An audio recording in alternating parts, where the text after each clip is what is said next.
فتاة مغربية اللي انتهك الشرف تاعها وفقدت العذرية تاعها من قبل 5 شبان، فقررت الانتقام منهم واحد تلو الآخر. قصة مروعة وتقشعر لها الأبدان.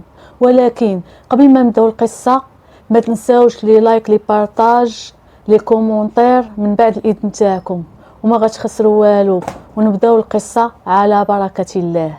عام 2004 انتقلت فاطمة بخالد من القرية تاعها الصغيرة في وزان إلى مدينة الرباط باش تكمل الدراسة تاعها في كلية الصيدلة. كانت عائلتها الحالة المادية ديالهم محدودة، لذلك قررت بأنها تقلب على عمل لتخفيف عبء المالي عنه. ومن بعد وصولها لمدينة الرباط فترة قصيرة تمكنت من الحصول على وظيفة في واحد المحل صغير. وفي 25 أكتوبر سمعوا مزيان اش غيوقع لفاطمة في هذاك النهار. انتهت فاطمة من العمل تاعها في وقت متأخر وكانت في طريقها لشقتها اللي في حي يعقوب المنصور. ومنين كانت غادة فاطمة داز من حداها واحد السيارة مظلمة، ولكن ما عطاتهاش اهتمام كبير. وفي واحد اللحظة وقفات هذيك السيارة بجانبها وتحل الباب وسحبها واحد الراجل بكل قوته لداخل السيارة. وفاطمة غوتات بقوة، ولكن تحد ما تدخل باش ينقذها من داخل السيارة.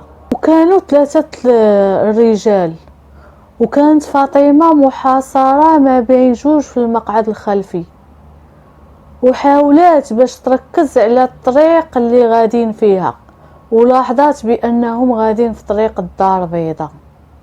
وبدات فاطمة كتوسل ليهم وقالت ليهم عافاكم الله يخليكم، انا بنت ناس، حرام عليكم، علاش خطفتوني؟ ولكن واحد من هادوك الرجال غوت عليها هو يصرفقها بكل القوة تاعو لدرجة ان ملامح الوجه ديالها تغيرات. وفي هذيك اللحظة عرفت فاطمة بأنها في ورطة حقيقية، فحاولت أنها تعقل وتحفظ على الطريق اللي غادين فيها. ووصلوا لمنطقة سيدي يحيى الزعير، وفجأة أمر أحد الرجال السائق باش يوقف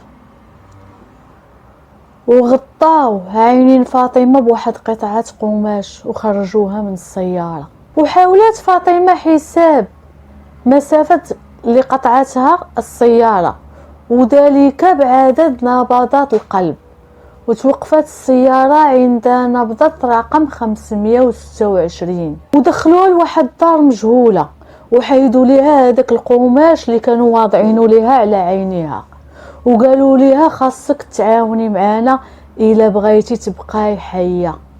وبداو 4 هاد الرجال كيعتديوا عليها وقالت ليهم عافاكم الله يخليكم، انا بنت ناس، وهي كتبكي.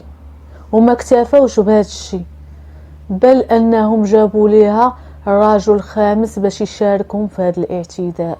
استمر هذا الاعتداء الوحشي لمدة 3 أيام، وكانوا كيتناوبوا على الحراسة ديالها باش ما تهربش.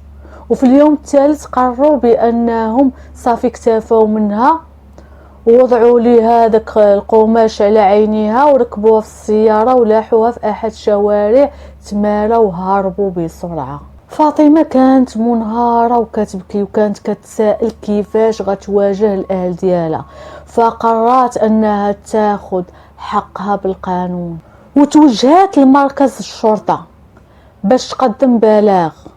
وحكات كل شيء داك الشيء اللي وقع عليها للشرطي اللي خدا منها بلاغ.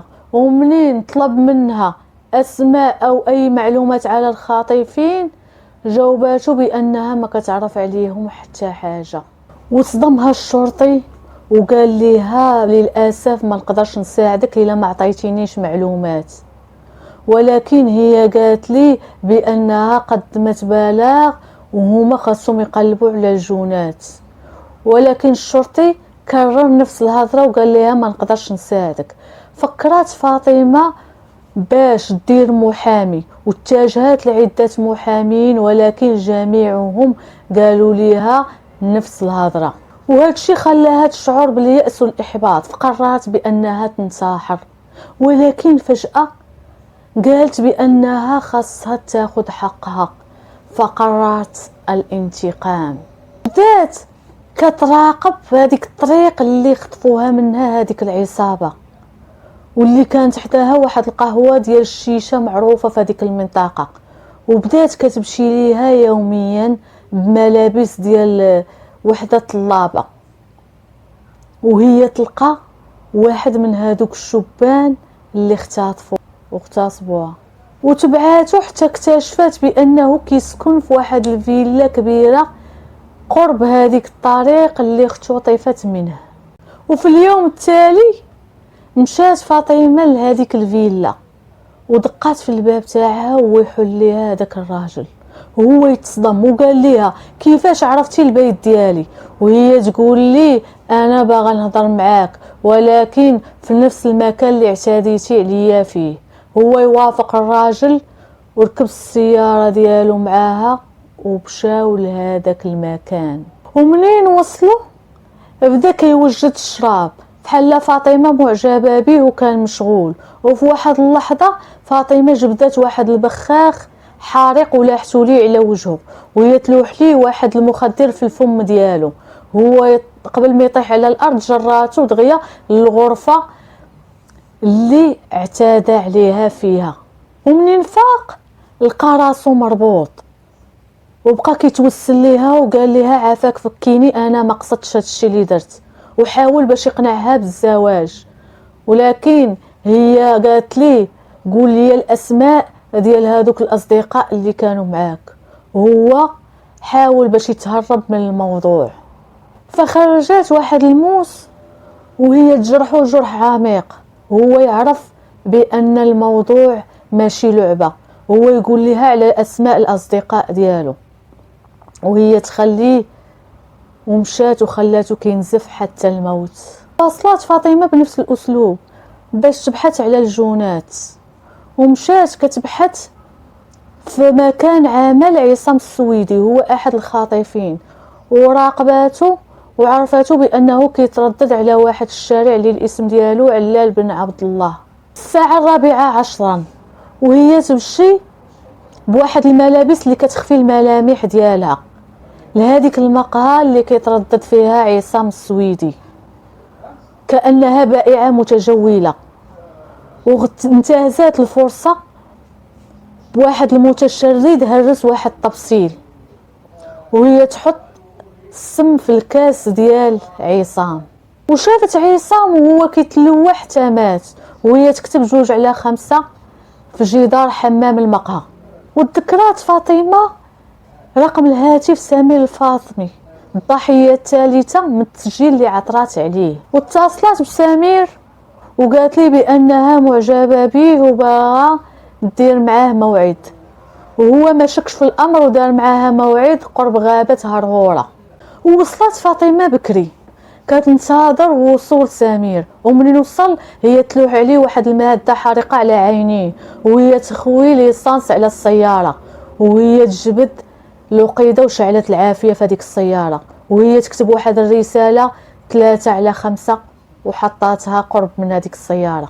لكن سمير نجا بفضل الله ودخل الطوارئ ثم انتقل الى المستشفى، وفي التحقيق اعترف للشرطة بكل شيء، وقال لهم هذوك الارقام اللي مكتوبين على الجدران هما عدد ديال الاصدقاء ديالو اللي شاركوا في الاعتداء على هذيك الضحية الرابعة، واللي كان الاسم ديالو خالد معتوق، واللي راقباته فاطمة حتى لقاتو بانه كيمشي لواحد البار وكيتردد عليه يوميا، ولاحظات بان الفتيات اللي كاينين تما حتى وحده ما كديها فيه. وفي احد الايام مشات فاطمه بملابس مثيره لهذاك البار، وهي تلقى خالد كيحاول يلفت انتباه احد الفتيات ولكن بدون جدوى، وهي تجي وقربات منه وقالت ليه واش تقدر تقضي معايا بعد الوقت، وعرضت عليه باش يمشي معاها لواحد الغابة اللي قريبة للاسم ديالها معمورة. وافق خالد على الفور ومشى معاها، وهي توضع ليه واحد قطعة قماش اللي فيها مخدر في الفم تاعو والأنف، مما خلاه شبه واعي. وهي تربعته وخرجته من السيارة، وهي تمشي بالسيارة لواحد المسافة بعيدة، وهي ترجح وهي تدهسو بديك السيارة. طلعت فوقه بالسيارة حتى مات، وهي تعلق واحد الورقة على الشجرة فيها 4/5. انتشر خبر في الصحف بأن فتاة قتلات 4 أشخاص اللي اعتدوا عليها، وذكرت الصحف بأن كاين شخص خامس. ومنين انتشر الخبر سمع هاد أحد الأشخاص هاد الشيء، وهو يمشي لعند الشرطة واعترف لهم بكل شيء بأنه هو رقم 5 اللي اعتدى على هاد الفتاة، وبأنه كيطلب الحماية من الشرطة. اعتقلته الشرطة ووجدوا واحد الخطة باش يشدوا فاطمة، ولكن الخبر كان منتشر وفاطمة عرفت هاد الشيء وما قدراش توصل لهاد الشخص وبقات بعيدة. ودخل هاد الشخص في حالة هستيرية وتم النقل ديالو لمستشفى الأمراض العقلية في مايو 2005. ومن بعدها وصلت رسالة لمكتب عميد الشرطة عبد الرحيم من فاطمة اللي كتقول فيها بأنها نفذت حكم الإعدام على المعتدين. كملت دراستها ومشات لواحد البلد بعيد وهي حاملة وما كتعرفش الأب ما بين هاد المعتدين، وما غاداش ترجع للبلاد ديالها مرة أخرى. وفي النهاية فاطمة خدات الحق ديالها، وكتعتقد بأن تصرف فاطمة كان على صواب في هاد الشيء اللي وقع عليها. وشكرا على مشاهدتكم هاد لا فيديو مع فيديو جديد إن شاء الله، وشكرا على المتابعة.